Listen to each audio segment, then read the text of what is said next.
Everyone, आप सभी का बहुत बहुत स्वागत है मेरे चैनल लव स्टोरी टेलर पर। और गाइस, मैं आपके साथ जो है आर साइलेंट नव का नेक्स्ट पार्ट लेके आए। चलो उसे शुरू करते हैं। जो हमारा वांगची है ना, वो विंग के ऊपर गिरा हुआ होता है और विंग उसे अपनी आंखों से देख रहा होता है। विंग उस पर बहुत हंस रहा था ना, तो वांगची को याद आता है किस तरह से वो बच्चों की तरह खिलखिलाते हुए हंस रहा था। तो वो रिवेंज लेने के लिए जो हमारा विंग होता है ना, उसके लिप्स पे जान के अपने लिप्स रख देता है कि ऐसा लगे जैसे वो उसने कोई किस नहीं की है, बल्कि ये तो सडनली अचानक हो गया है। और वांगची कहता है, ओह सॉरी, ये मेरी इंटेंशन नहीं थी। लेकिन विंग जानता था वो जान के ऐसा कर रहा है। विंग उसे अपने हाथ से धक्का देता है और मतलब इशारा में कहता है दूर हो जाओ। उसका मुंह गुस्से से लाल हो गया था कि वांगची ने दोबारा से आज की डेट में उसके 2 बार लिप्स को टच कर दिया था, जिसकी वजह से जो हमारा वांगची था वो उसे देख के स्माइल कर रहा था और उसके चेहरे पे एकदम से जो होती है ना इविल वाली स्मिर्क, वो आ रही होती है। और ये देखने के बाद जो हमारा विंग था वो बहुत उसे गुस्सा आ रहा होता है कि मतलब ये कैसा इंसान है, ये गैंगस्टर है लेकिन ये कैसे मुझे किस कर सकता है।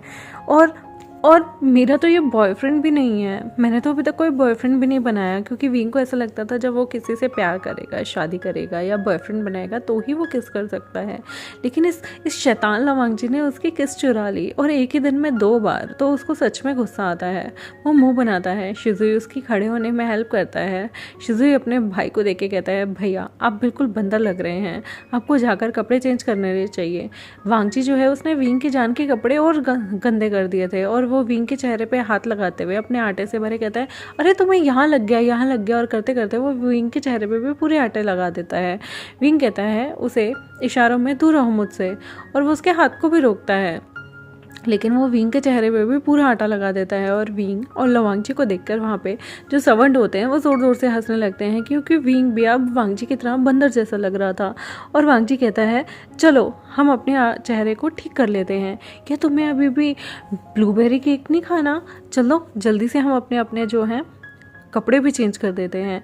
विंग जो है वो लवांगची के रूम में जाता है। लवांगची उसे जो है बहुत प्यारी सी एक अपनी टी शर्ट देता है। यहाँ पर लवांगची ने 1-2 जो है विंग के साइज़ के कपड़े ऑर्डर कर ही दिए थे, क्योंकि उसे लगता था कि विंग कहीं ना कहीं उन लोगों से मिलने या आता रहा करेगा। और वो बिल्कुल नहीं चाहता था, क्योंकि वो एक जेलस टाइप अल्फा था। वो बिल्कुल भी नहीं चाहता था कि जो हमारा विंग है वो लेन शिजुई के कपड़े पहने, क्योंकि वो दोनों सेम एज के थे।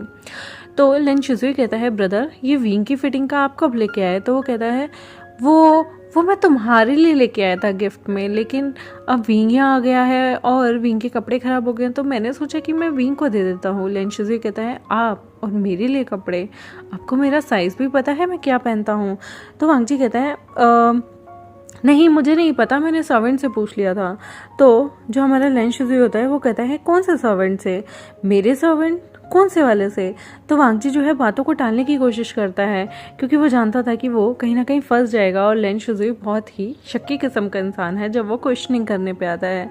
लेन शिजुई फिर भी इग्नोर करता है और वो विंग को कहता है, ठीक है तुम जल्दी से अपने कपड़े चेंज कर लो, मैं बाहर हूँ, वेट करता हूँ। और वो बाहर जाता है मेड के साथ लेन शिजुई काम करवाने में। यहाँ विंग जो है वो उसको साफ करने में जो है वांगची उसकी मदद कर रहा होता है, उसके चेहरे को धोने में। लेकिन वांगची को एक शरारत सूझती है और वो विंग के ऊपर पानी फेंकने लग जाता है। विंग भी वांगची के ऊपर पानी फेंकने लगता है, क्योंकि वांगची उसे गीला कर रहा था।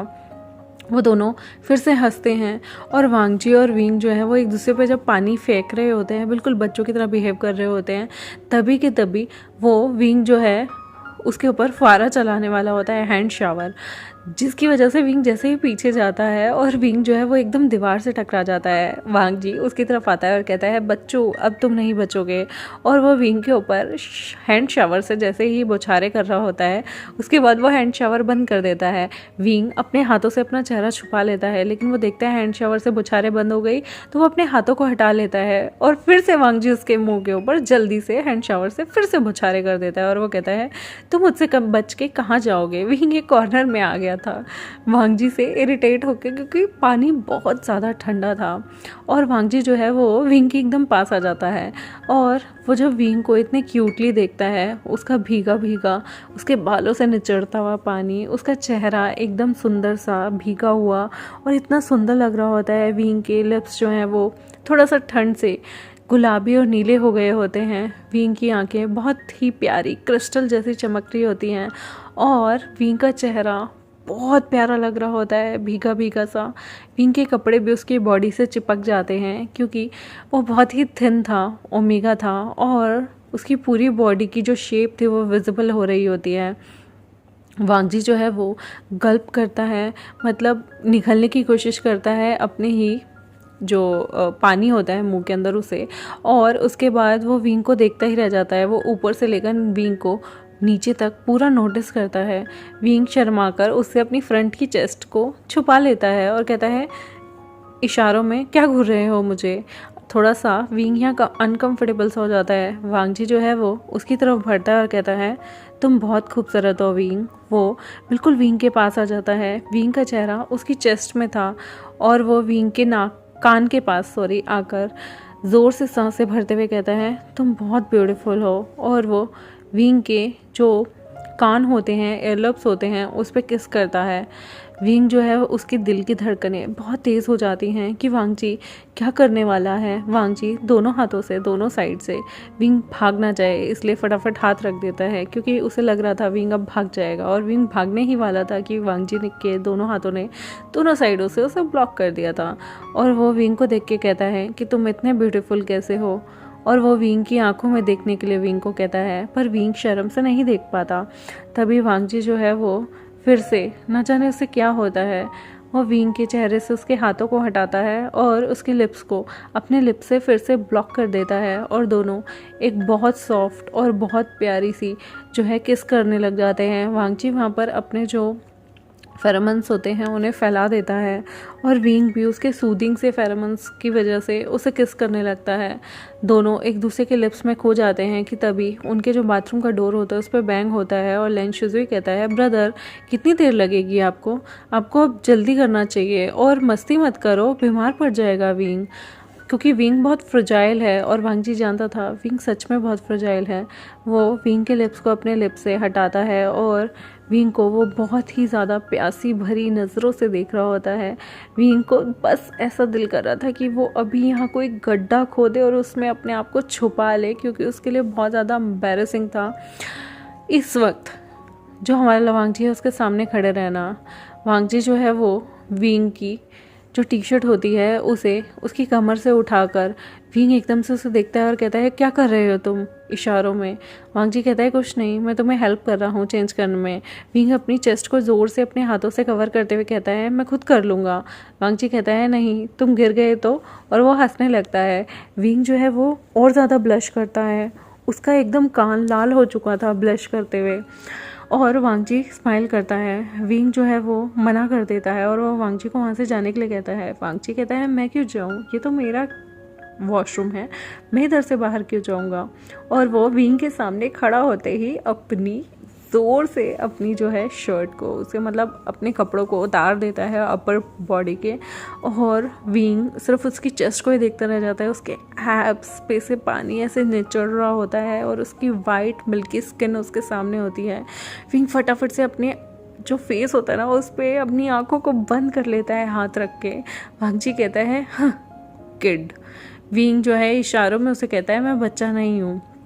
वांगजी कहता है अच्छा तो तुम शर्मा क्यों रहे हो, तुम भी तो एक बॉय हो, तो क्या हुआ तुम ओमेगा हो तो तुम मुझे देख सकते हो, मैं एक हैंडसम अल्फा हूँ, ऊपर से एक गैंगस्टर भी। तुम्हें वैसे मेरे जैसा हैंडसम लड़का कभी देखने को नहीं मिलेगा, वो भी हाफ नेकेड। वो उसे टीज करता है, लेकिन विंग जो है वो अपने फिर कानों पे हाथ रख लेता है और अपनी आंखों को ज़ोर से बंद कर लेता है, और वो मन मन में कहता है बेशरम बेशरम बेशरम। लेकिन यहाँ पर वांगजी को उसकी किसी भी बात का असर होने वाला नहीं था। वांगजी जो है वो उसके बाद कहता है विंग क्या मैं तुम्हारे सामने अपनी लोअर पैंट भी चेंज कर सकता हूँ। वो अपनी लोअर जो है बटन खोलने वाला होता है, तभी विंग जो है ज़ोर से सिर हिलाकर मना करता है, और वो एकदम से टर्न अराउंड हो जाता है और दीवार की तरफ मुँह करके जो है इशारों में उसे हाथ हिलाकर मना करता है। वांगजी हंसता है और कहता है नहीं करा मैं बुद्धू, चलो तुम चेंज कर लो। वो वहाँ पर विंग के जो कपड़े लटके होते हैं उसे इशारों में दिखाता है और रूम से बाहर चला जाता है। वो कहता है कि तुम यहाँ चेंज कर लो, मैं रूम में चेंज कर रहा हूँ। और वांगजी वहाँ से बाहर आ जाता है अपने टॉवल को लेके और वो स्माइल करता है कि ओमेगा कितना इडियट है, कितना झल्ला है। फिर उसे ऐसा लगता है इसे दूसरों के साथ छोड़ना खतरे से खाली नहीं है, क्यों ना इसकी कस्टडी मैं ले लूँ।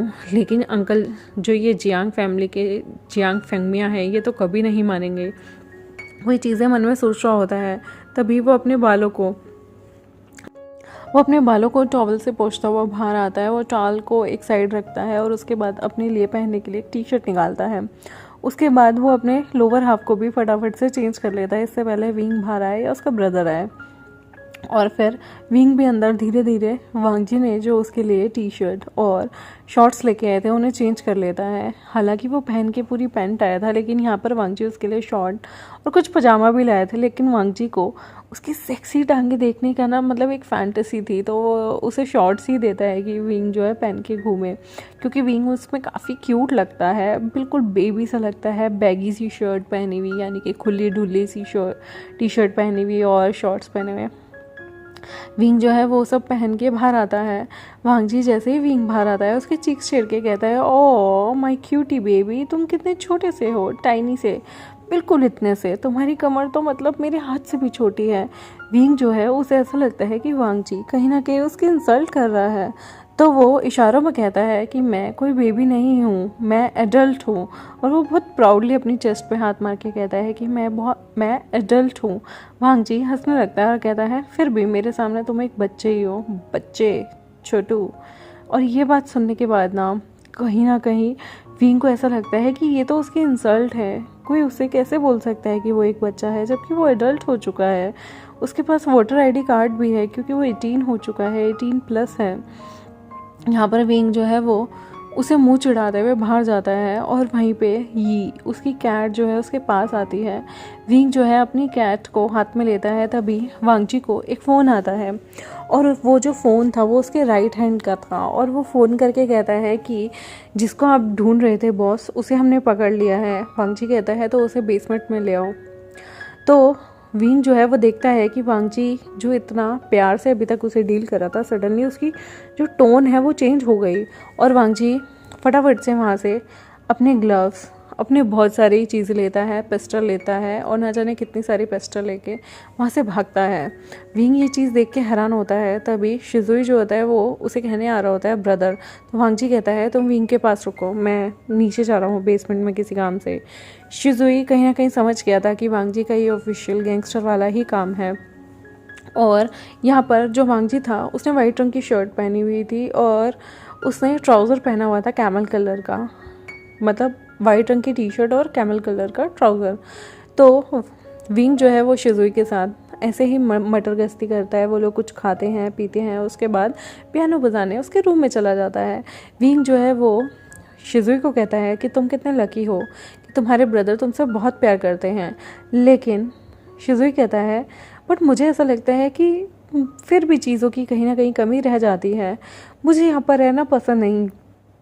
बिल्कुल कैद वाली फीलिंग आती है, हर टाइम जो बॉडीगार्ड हैं वो हमारे आसपास घूमते रहते हैं और सच में मेरा मन करता है कि मैं यहाँ से कहीं दूर भाग जाऊँ।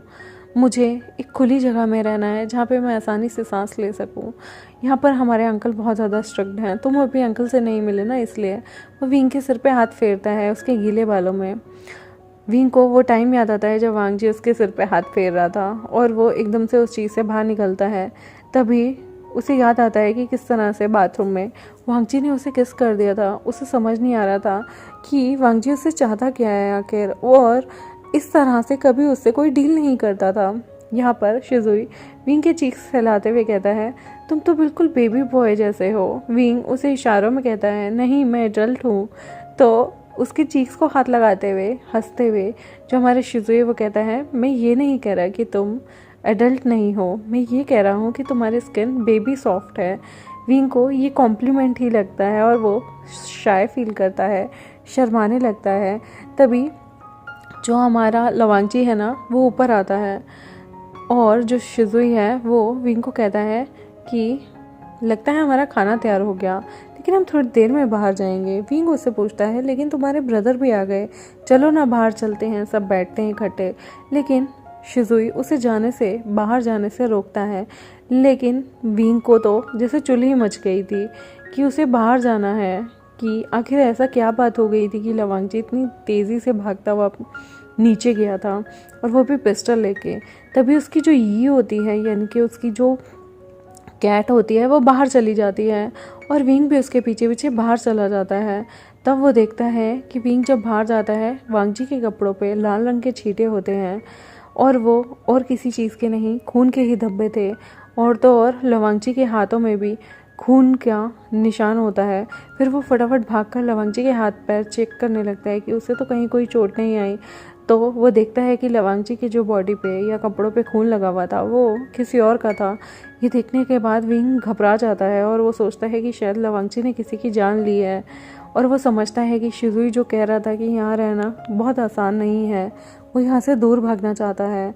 और यहाँ पर विंग को बिल्कुल अच्छा नहीं लग रहा था। उसका दिल कर रहा था कि वो भी अपने घर भाग जाए, क्योंकि लवांगची की ये स्टेट या फिर गैंगस्टर के घर में ये जो भी चीज़ें होती हैं, कभी विंग ने ये सारी चीज़ें कभी देखी ही नहीं थी, कभी ऐसा महसूस ही नहीं किया था। और जब उसके सामने लवांगची खून भरे हाथों के साथ यहाँ आया था, और वो भी किसी और का खून, तो ये देखने के बाद विंग के जो चेस्ट होती है उसमें दर्द होने लग जाता है। उसकी आंखों से आंसू आते हैं और वो गेट की तरफ बाहर भाग रहा होता है। लवांगची कहता है, कहाँ जा रहे हो विंग? विंग कुछ भी नहीं बोलता, क्योंकि उसे डिस्गस्टिंग वाली फील आती है कि लवांगची ने शायद किसी की जान ले ली है, और उसे सच में बहुत गुस्सा आ रहा होता है कि ये क्या हुआ है। उसे कुछ समझ नहीं आ रहा होता, और उसे अपने पेरेंट्स का टाइम याद आता है कि कैसे उसके पेरेंट्स की भी डेथ हुई थी, और कहीं ना कहीं ये चीज़ उसे ट्रॉमेटाइज़ करती थी अक्सर, तभी तो वो बोलना भी बंद कर चुका था। और यहाँ पर लवांगची के हाथों में खून देख के जैसे मानो उसकी आधी सांसें ऊपर नीचे हो गई थी, और एकदम से जब विंग बाहर की तरफ भागने वाला होता है, वो बेहोश होके उनके घर के बाहर ही गिर जाता है। लवांगची फटाफट से अपने हाथों को धोता है और शिजुई को आवाज़ लगाता है, और अपने हाथ धोने के बाद वो विंग को अपनी गोद में उठाता है, और उसके बाद वो विंग को जो है अपने रूम में लेके आता है। वो सोनलैंग को फ़ोन करता है और बुलाता है वहाँ पर। तभी शुयंग ऊपर आता है और कहता है, अरे ये ओमेगा फिर से यहाँ आ गया। जो हमारा वांगची होता है वो कहता है और इसने मेरे हाथों पे खून देख लिया, जिसकी वजह से बेहोश हो गया। शुयंग कहता है, कितना कमज़ोर है ये, इसे पता नहीं है क्या तुम गैंगस्टर हो, और गैंगस्टर्स के लिए बहुत आम सी बात होती है। उफ, ये ओमेगास के कितने टेंट्रम होते हैं। वांगची कहता है, ऐसी बात नहीं है, ये बहुत ज़्यादा फ्रेजाइल है, और मुझे ऐसा लगता है कोई पास्ट का ट्रॉमा है जिसकी वजह से ये बार बार इतना ज़्यादा कमज़ोर हो चुका है। शुयंग कहता है, ये सब ड्रामे हैं, ओमेगास तुम्हें नहीं पता कितने ज़्यादा ड्रामे करते हैं। वेल, यहाँ पे सोंगलिन आने वाला है क्या? वैसे आज मेरी शाओशिन चैंग के साथ मुझे मूवी जाना था, तो क्या अब मैं जाऊँ? वांगजी कहता है, काम ख़त्म हो गया है, तुम्हें जाना चाहिए, बाकी का काम मेरे आदमी कर देंगे, जो भी चीज़ ठिकाने लगानी है। यहाँ पर विंग की थोड़ी सी तबीयत ठीक नहीं होती, और वांगजी डर रहा होता है कि अगर उसे जियांग्स के घर वापस ऐसी स्टेट में भेजा गया तो जियांग्स इससे ज़रूर पूछेंगे। और वो चाहता था कि वो विंग से उठने पर बात करे, और वो ये विंग को समझाए कि ऐसा कुछ नहीं है जिस तरह से वो चीज़ों को देख रहा है या जो भी वो चीज़ों को सोच रहा है। और जब वांगजी जो है वो विंग के लिए सोंगलिन को बुलाता है, सोंगलिन उसे ट्रीट करता है और उसके बाद वहीं रहता है, तो वांगची शिजुई को कहता है कि तुम उसके घर के फ़ोन करके कह देना कि विंग आज हमारे पास ही रुकेगा, ताकि उसके पेरेंट्स चिंता ना करें। मुझे नहीं लगता इस हालत में हमें विंग को भेजना चाहिए। तो लेन शिजुई कहता है, क्या उसने आपके हाथों पे ब्लड देखा? तो वांगची कहता है, इसलिए वो बेहोश हो गया है, तो मैं चाहता हूँ कि तुम उसके घर पे इन्फॉर्म कर दो कि वो आज हमारे साथ रुकना चाहता है।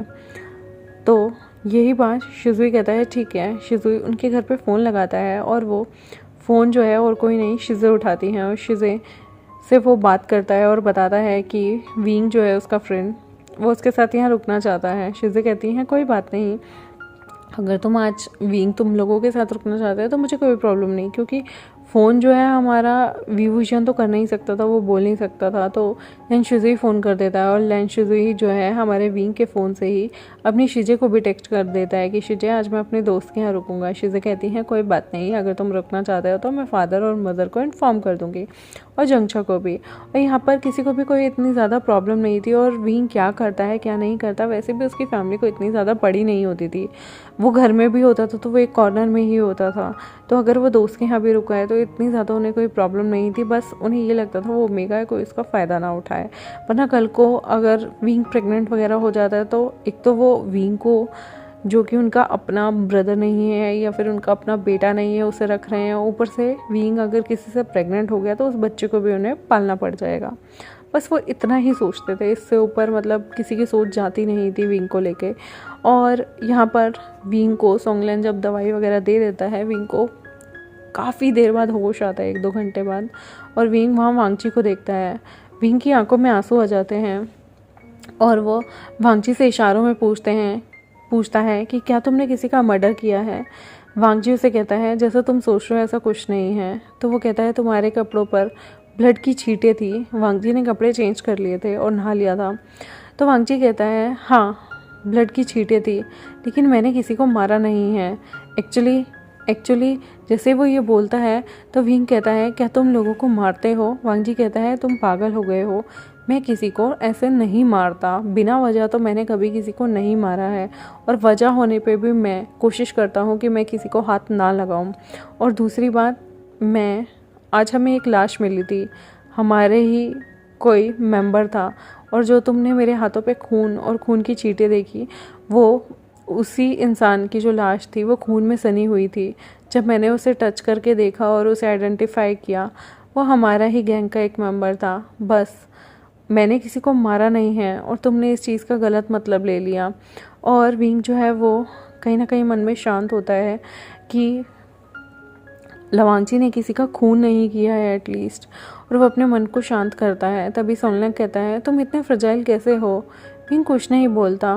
वांगची कहता है प्लीज़ सैड मत हो, मेरा जो वो गैंग का मेंबर था उसे जिसने भी मारा है मैं उसके लिए ज़रूर कोशिश करूँगा उसे जस्टिस मिले, और उसका जो भी मर्डरर है उसे ढूंढ निकालूंगा। तुम्हें सैड होने की ज़रूरत नहीं। मैंने लाइफ में कोई भी ऐसा काम नहीं किया जिससे मुझे गिल्ट हो, और मैं ऐसा कोई काम करना भी नहीं चाहता जिससे मुझे गिल्ट हो या मैं अपनी ही नज़रों में गिर जाऊं। वांगची जब ये बात बोलता है तो विंग के दिल को थोड़ी सी तसल्ली मिलती है कि गैंगस्टर होने पे भी उसका दिल बहुत नर्म और सॉफ्ट है, और वो प्यारी सी स्माइल देता है वांगची को और कहता है कि इशारों में मैं तुम्हें समझता हूँ, लेकिन विंग कभी भी खून खराबे के आसपास नहीं रह सकता था। वो कहीं ना कहीं बहुत डरता है। तभी वांगची उसे हक कर लेता है और उसके फॉरहेड पे किस करते हुए कहता है तुम्हें घबराने की ज़रूरत नहीं है, मैं हमेशा तुम्हारे साथ रहूँगा और तुम्हारी परवाह करता रहूँगा। विंग उसे आँख में इशारे करते हुए थैंक यू बोलता है, और फिर वांगची जो है वो उसको कहता है कि मैंने तुम्हारे लिए कुछ बेक किया है। विंग कहता है इशारों में क्या। तभी वांगजी बाहर जाता है और वो उसके लिए ब्लूबेरी चीज़ केक लेके आता है विद ब्लैक करंट फ्लेवर, और जिसे देखने के बाद वी वुशियान की आंखें थोड़ी बड़ी हो जाती हैं, उसका मूड जो है वो चेयर अप हो जाता है और वो काफ़ी खुश सा हो जाता है। वांगजी उसके चेहरे की स्माइल देखकर वांगजी की जो सांस होती है उस सांसों में सांस आती है और वो बहुत खुश होता है कि फाइनली विंग उसकी कही हुई बात मान गया और चीज़ों को अवॉइड करना सीख गया। वरना तो उसे लगा था जैसे विंग को आज वो खो ही देगा। जिस तरह से उसके हाथ पे लगा हुआ ब्लड देख के विंग पीला पड़ गया था, और विंग को उस प्यारे से केक को खाते हुए, जो blueberry black currant cheese cake था, उसे खाते हुए देख उसे थोड़ी शांति मिलती है और थोड़ा सा उसे मतलब रिग्रेट होता है कि विंग के सामने आज वो ऐसी कंडीशन में आया जिस कंडीशन में वो लाइफ में कभी आना नहीं चाहता, क्योंकि एक प्रोफेशन उनका अलग है, लेकिन उस चीज़ को वो अपनी पर्सनल लाइफ में मिलाना नहीं चाहता। और विंग को तो वो बिल्कुल नहीं डराना चाहता, क्योंकि यहाँ पर विंग जो है वो बहुत ही फ्रजाइल है, वो बोल नहीं पाता और तो और उसका दिल भी बहुत कमज़ोर सा है, तो वो इस तरह से विंग को डराना नहीं चाहता था।